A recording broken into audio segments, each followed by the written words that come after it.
All right, I think it's time to do my end of the year list. Now, I'm gonna be honest with you. This list isn't gonna be just movies that I think are like the best ever. Just it's really more a list of movies I really enjoyed this year. So some of the movies I include here aren't gonna be considered like the best of the best. They're just movies I like. Some of them are gonna be great movies, but a lot of them are just gonna be movies I liked. You know, aren't objectively like critically acclaimed films. Just movies I really like.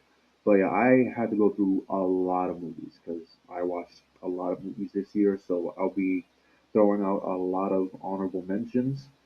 But yeah, this was not easy to make. This was probably one of the hardest videos I had to make because I had to leave out so many movies that I really enjoyed and just put them in honorable mentions. Also, I'm going to cheat a little bit and make it a top 11 instead of a top 10 because I have to include this one movie. I just can't leave it out. I just can't. But yeah, without further ado, let's just get to the honorable mentions first, which is kind of a lot, and then we'll get to the official list.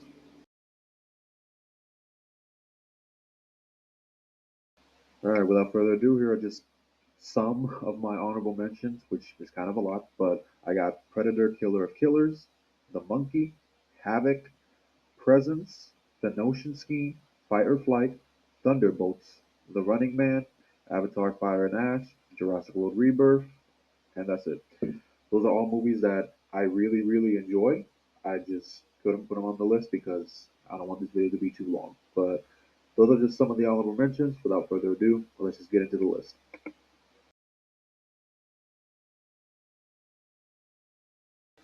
And my number 11, I got Tron Ares. I know, strange movie to start out with because a lot of people didn't really like this film. I'll admit it wasn't the sequel I wanted to Tron Legacy, but it was still a movie that I honestly enjoyed, and I enjoyed it enough to put it on my list. Again, this isn't like the best films. This is just the films I enjoyed, and I thought Tron Ares was just enjoyable. It was a decent film. I didn't hate it as much as I thought I would. It actually surprised me a little bit, but yeah, it's not a great movie, but I still really enjoyed it enough to put it on this list. I'm not going to say much because I have a review on it if you want to check it out. All you really need to know is that I enjoyed it enough to put it on my list, but it is at the bottom of the list because I know it's not a great movie. It is just decent, but yeah, it's my number 11.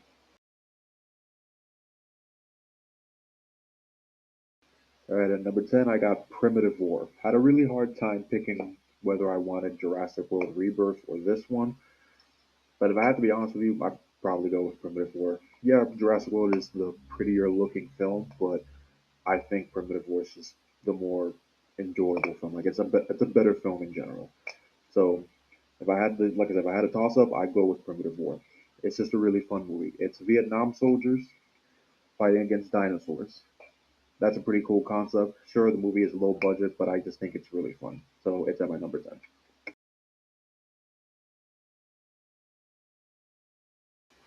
All right, at my number 9, I got Good Boy. So this is another movie I had a hard time picking. It was either this or Presence. Both pretty unique films, in my opinion, for entirely different reasons. Good Boys because it's shot from the dog's perspective, and Presence is because it's shot from the ghost's perspective.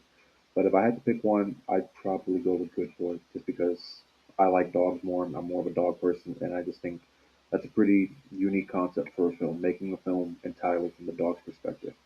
So yeah, I would go with Good Boy for my number 9.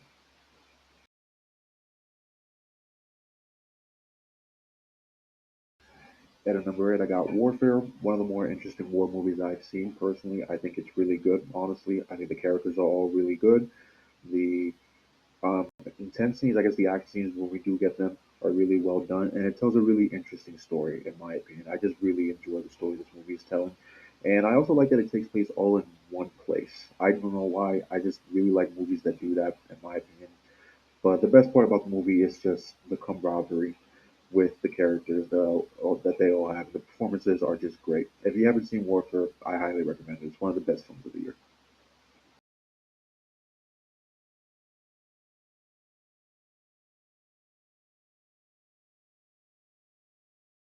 And my number 7, I got one of the movies I was looking forward to a lot this year, and that was F1. Full disclosure, I'm a big sucker for racing movies. I love sports dramas, and this has quickly become one of my favorite racing films. I absolutely loved F1. I thought the racing was fantastic. thought the cinematography was really good. The story was really nice. It's just a really good, nice, upbeat movie and just really inspirational. Like I really like it. It's a really good summer blockbuster movie, and it's just a fun film to watch. Like I really enjoy F1, especially for the racing scenes. The racing scenes are fantastic. Joseph Kosinski, he knocks it out of the park again with another great movie. And it feels really nice to have good parodies back. So at my number six, I got The Naked Gun. It's been a while since I've seen a parody movie in the big screen, and especially one that's actually been this good. But this one was great. I love it. I thought that The Naked Gun was hilarious. Liam Neeson is really funny in the film. There's a lot of really good jokes, and I think a lot of the humor really landed. But this one actually surprised me. Like I don't know what to expect from this. I've never seen any of the Naked Gun movies, but I actually really enjoyed this one, and I love how this movie just kind of pokes fun of, Liam Neeson being an action star. He plays it very serious, but all his jokes are deadpan, and it's just really funny. I really enjoy this one. It honestly surprised me.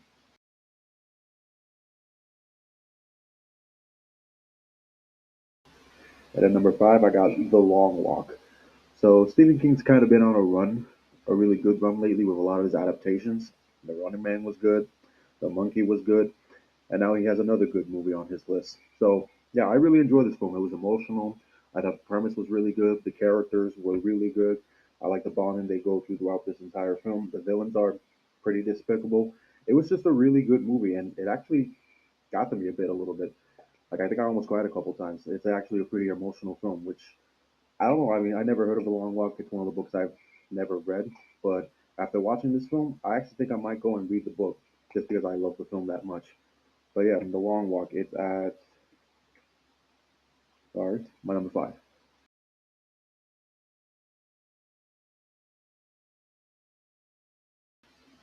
All right, at my number four, I got a movie that's quickly become one of my favorite horror films. And side note, I'm not a big horror guy, at least not in movies. I definitely prefer horror games. So this is one of the few horror movies I actually really enjoy. I had no idea what Weapons was going to be about going in. After watching it, yeah, it was really good. It was creepy. It was scary. It had really good atmosphere. A very, very detestable villain. Like I really hated Gladys. Like she was a horrible person. But it was just a really good movie with a really interesting premise. The performances are all great. Like I said, very detestable villain, and it just has a very, very satisfying ending. I've never had a villain make me hate, like, I never had a movie make me hate a villain so much before this film. So I got to give props for this movie for making probably one of the most detestable villains to ever be put in a movie. I hated Gladys, like I really did, and oh, that ending made things so satisfying. I'm not gonna say what happened, but you can kind of take a guess at what happened in the ending. Let's just say it's the best part of the movie. But overall, I loved Weapons. I thought, like I said, it was creepy. It was atmospheric. The performances are all good, and it just had a really interesting premise and an original idea that I really enjoyed. Like I said, I had no idea what the movie was going to be about going in, so it surprised me, and it was really, really well done.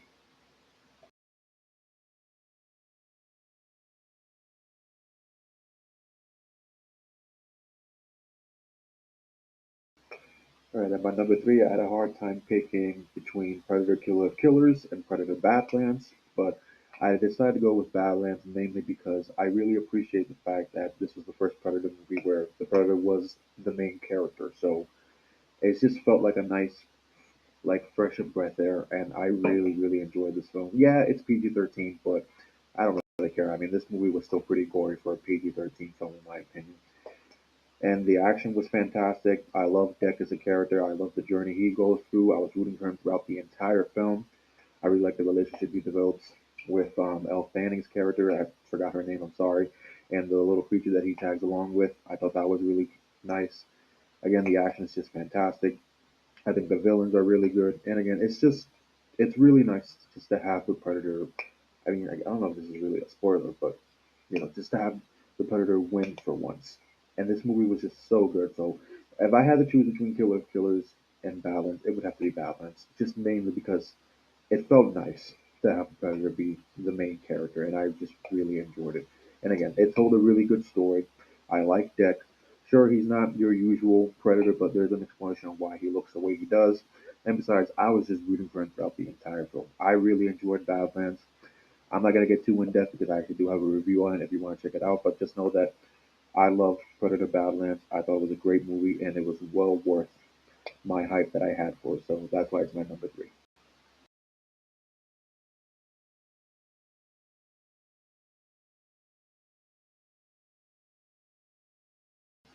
All right, at number two, I actually got a movie that's actually like Oscar worthy, at least, and that is The Brutalist. I was really excited for this film, mainly because Adrian Brody was in it. He hasn't really done a movie that's gotten like a lot of buzz in a really long time. So it was just really nice to see him finally do a movie that actually got him another Oscar. And yeah, he was fantastic in it. He gave one of his best performances, and there's a reason why he won that Oscar, in my opinion. And this movie was just really good. I enjoyed the story of Laszlo. It was very dark, yes, and it went to a lot of really sad moments in his life. But again, I thought it was just a really good film, a very heartbreaking film, and it was shot beautifully. I love the soundtrack of the movie. I think it's really well done, and it's just an interesting film in my opinion. Like I said, I was really excited for this film when I first heard about it, and I'm just glad that it turned out as good as I was hoping it would be. Yeah, it's really long. I'm not gonna lie, but I don't mind sitting 3 hours watching this because I just really, really enjoy the film. Not a film I would watch too much, just because it is really heartbreaking. Like a lot of bad things happen to Laszlo in this movie, but it's a really good movie, and I think all of you should really watch it, especially if you're a fan of Adrian Brody, because the man gave the performance of his lifetime. And again, there's a reason why he won that Oscar. But yeah, number two, The Brutalist.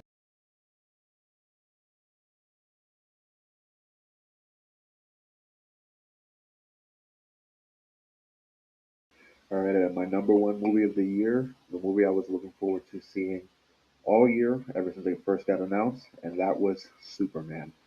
This movie had a lot of writing on it. This was the first movie in the new DCU. This was the first, you know, the first Superman movie in a really long time. Well, not a really long time, but decent enough time. And it was coming off the shoulders of Man of Steel and DCU. So this movie had a lot riding on it, and I absolutely loved it. I loved Superman 2025. I will even go so far as to say that it's probably my favorite Superman movie. And full disclosure, I was never like the hugest Superman fan, but this movie made me like him a lot, and I mean a lot more. Like this made me a Superman fan. So many good things about this film, man. I can't go too in depth because I actually did talk about it in the ranking before. If you want to know more of my thoughts on it, but I feel like this just got so many things right. Superman acted like Superman for the most part, at least the one I grew up watching. Even though I wasn't the biggest Superman fan, but I did watch a lot of the animated show, and this felt like that, but in live action, and it was just really good. I think David Cornswell was fantastic as Superman. I think the side casts are all great. I love Lex Luthor as, I'm sorry, I love Nicholas Hoult as Lex Luthor. He was great. Rachel Brosnahan as Lois Lane was fantastic. I love the costumes, the actions. The action scenes were really good, and when the emotional moments hit, they hit, man, and they're really, really well done. And Superman actually felt hopeful, you know? He's actually going out of his way to save people, animals. Like, he feels like a superhero. And I appreciated that so much. He feels like this Superman feels like he actually brings hope and inspires others to do better. And I love this movie, especially that final speech he gave to Luthor towards the end. I just thought it was really well done. I can't glaze this movie enough. I'm not saying it's perfect. It's not perfect. It does have some things that do hold it back a little bit, but again, I talk more about that in my ranking. But I just love Superman. It was so good, and it lived up to my hype personally. I really enjoyed it. I'm looking forward to the second movie. I hope it's as good as this one. But yeah, it's my number one. I know, probably like a strange pick to put this above some of the other movies, especially when you consider that some of the movies I have below this are more critically acclaimed. But this is just a movie I enjoyed watching the most this year. I watched it a lot. I think I watched it like two times, and I watched it a lot more at home. It was just a really good movie, and it has become one of my favorite superhero films. And I'm very much looking forward to seeing this version of Superman come back in future films.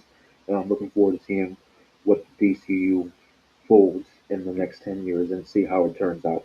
I'm optimistic, honestly. I think this was a great first start to this new universe, and I'm looking forward to seeing more. But yeah, that's my list. That's all the movies I really enjoyed this year. Oh yeah, and one more honorable mention that I forgot to actually give a shout out, and my honorable mention list is The Surfer.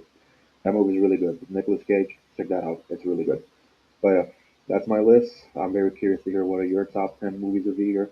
My list is not the right list, especially since some of these movies aren't considered like Oscar worthy, but these are just the movies I really enjoyed watching this year. But yeah, that's it for